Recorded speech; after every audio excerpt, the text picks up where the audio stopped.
Mahigit 1 linggo na yan sugat ng baby kitty ko. Di namin alam kung saan niya yan nakuha.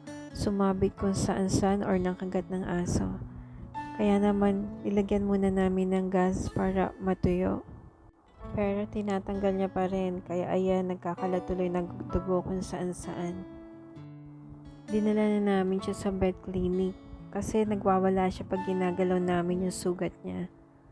Ayan, pagdating dito, behave naman siya. Tahimik lang siya, hindi siya nagwawala kay Doc.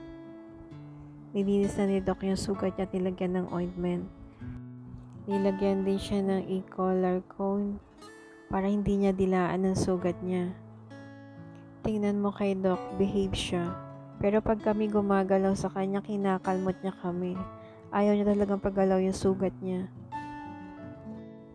O, diba? Ang bait-bait ni Muning. Sabi ni Doc, wag na raw namin lagyan ng gas. Pahira na lang ng ointment saka yung pang-spray. Pero nilagyan pa rin namin siya ng gas kasi dumudugo pa rin yung sugat niya.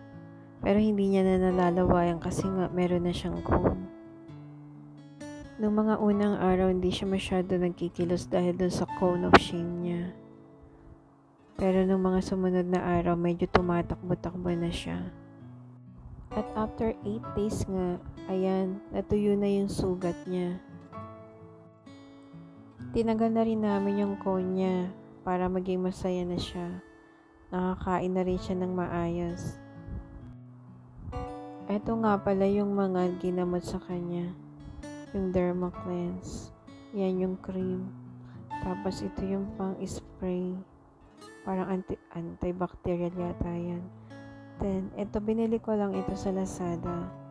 Pero nakatulong ng gusto tong ringworm spray na to para matuyo yung sugat niya.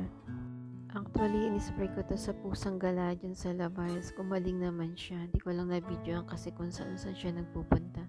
Pero syempre, i-check nyo pa rin sa vet nyo para sure.